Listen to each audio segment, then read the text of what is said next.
Well, congratulations, Jamie Nerkowski. You win the big. Good day, everyone, and welcome back to the channel. I'm Franco Allo, and today we are going to be looking at and using the biggest Gyuto to now be in my collection.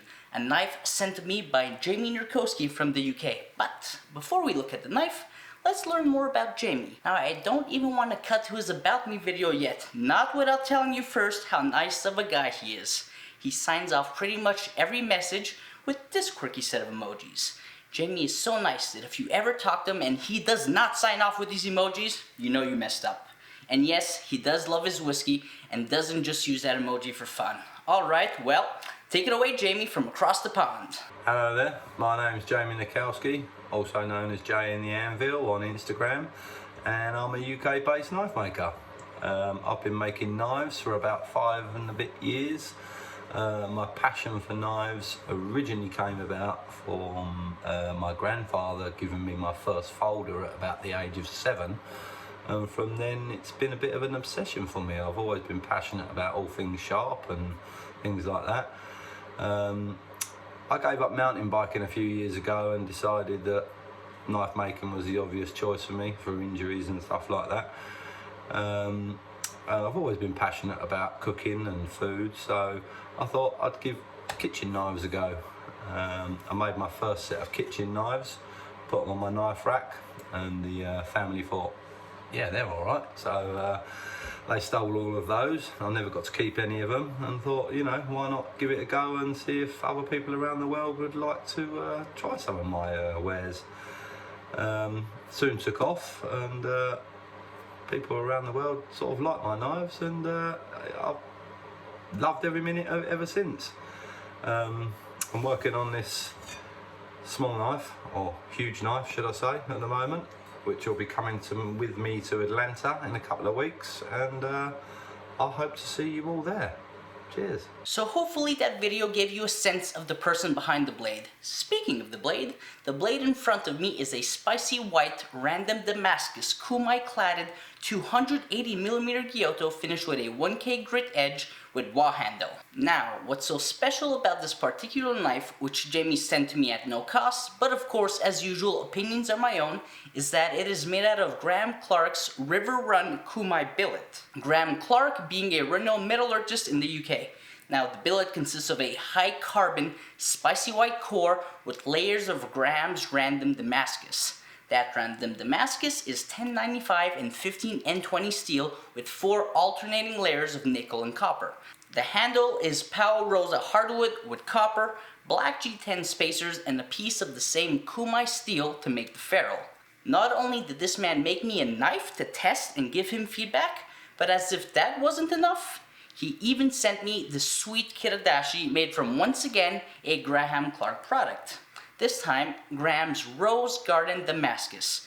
Super cute stainless signature pin at the butt. And if that wasn't enough, he also sent me some sweet products from Essex, of which I am obsessed with the spicy chili mustard. Okay, now back to the knife. When I unboxed this beast, I was floored by the CuMai. Jamie in the knife community is kind of well known for his CuMai creations, and this piece is no exception. It's just so clean and tasteful, so many layers of steel. When you rub your fingers across the blade, it's smooth but rigid and really pleasant on the hands. One of the first things I noticed is that for a long blade, how light it felt in hand. Second thing I noticed is how damn tiny that tip is, or was. More on that later, especially considering that the belly height at heel is 63mm. The handle is simple, allowing the blade to shine, yet the ferrule ties it all together. Super impressive build, and I like even the small touch of the slightly angled butt with a soft contour. However, no matter how pretty on the eyes this is, on the cutting board, is it also a champ. Let's go check it out on how it performs with the food demo, and I'll come back to share my thoughts. First knife cut with the 280mm Jamie Nerkowski Gyuto. You all know we love our tomatoes. Oh, I was not expecting that. This is a slightly ripe tomato too. Or sorry, it's a circular piece of butter. Just look at that, that's butter. I'm gonna like this knife, oh yeah. Yeah, buddy.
Easy work of this onion.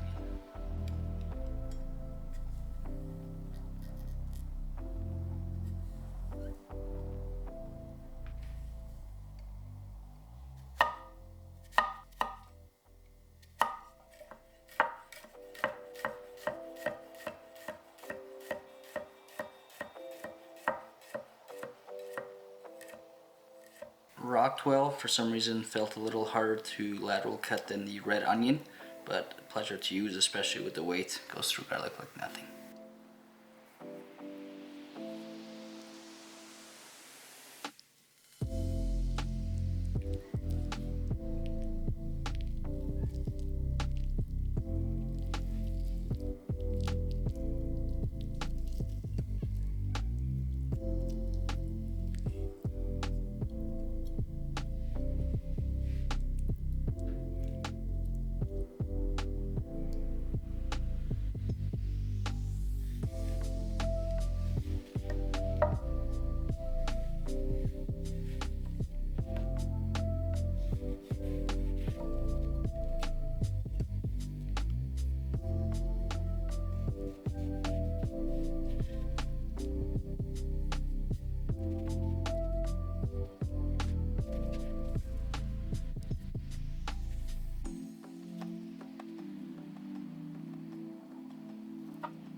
is wrong with this knife, man? It has so much bite, everything. Cherry tomato, no problem. White onion, no problem. Green onions, carrots.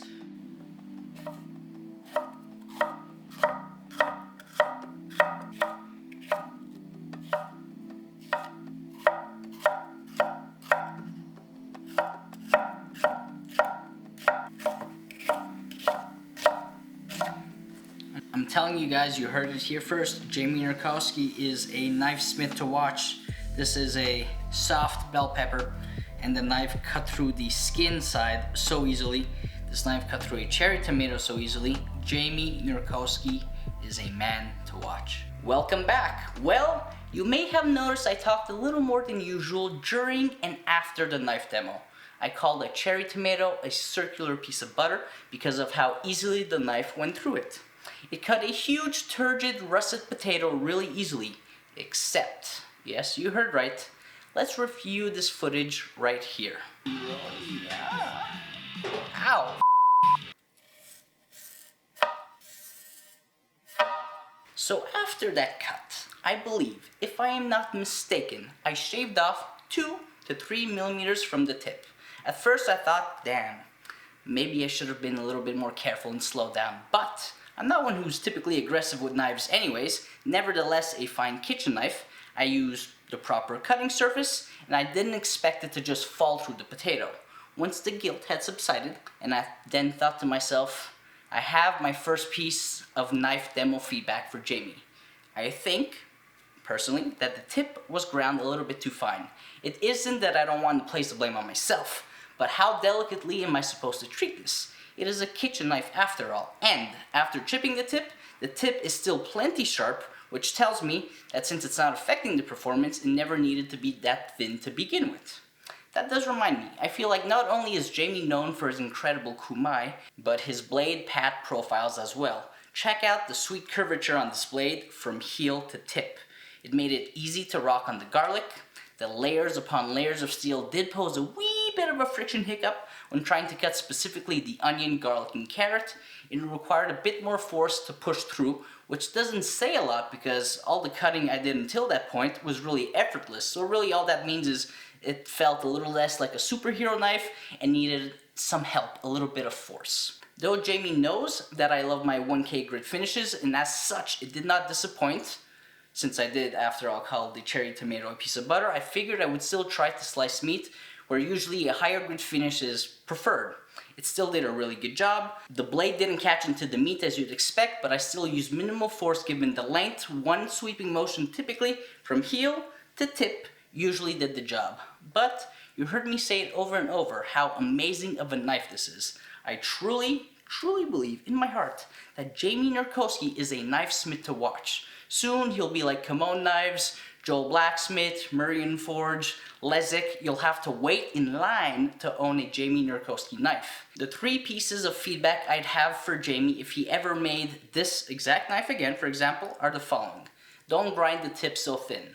Now, I know also this next piece isn't really possible, but I have a sneaky suspicion that if, say, the CuMai billet had 10 layers of steel, for example, though the ridges and the layers help with food release, in other cases, they may have impeded the knife from smoothly going through a piece of food. Jamie's edge is so thin that I don't believe that's what needs work. It's already ultra thin. But I do think that if the topography of the cladding was reduced in terms of its depth, it might benefit the blade and its cutting performance. Or actually, come to think of it, another likely solution to improve the stickiness of the blade would be to finish the blade with a higher grit polish. And perhaps then, higher grit polish helps with the smoothness of the cuts, and the ridges in the random layered Damascus continue to help with the food release. Win-win, what do you say? And lastly, as much as I loved using this knife, I really wish you would have contoured the ferrule a bit more aggressively. It felt too angular and was slightly uncomfortable. Now, I do think that deeper facets would have gone a long way, and given it is steel, I don't really want to mess with it or alter it, and so I'm honestly just going to leave it as is. Not that big of a deal, but just one piece of advice. I also have a piece of advice for myself. To never use anything but a flat belly knife to try in Supreme and Orange. Man, I struggled with this knife. What a sacrilege it was to just watch the footage again in post-processing. Seeing how much tasty flesh I was essentially wasting because, of course, as you move from heel to tip, or tip to heel, the curvature of the belly is changing so steeply, and I just couldn't seem to manage it. Now, Jamie, Graham, thank you for an incredible build. If you guys enjoyed this content, feel free to give this video a thumbs up, share the video, subscribe to the channel, and until next time.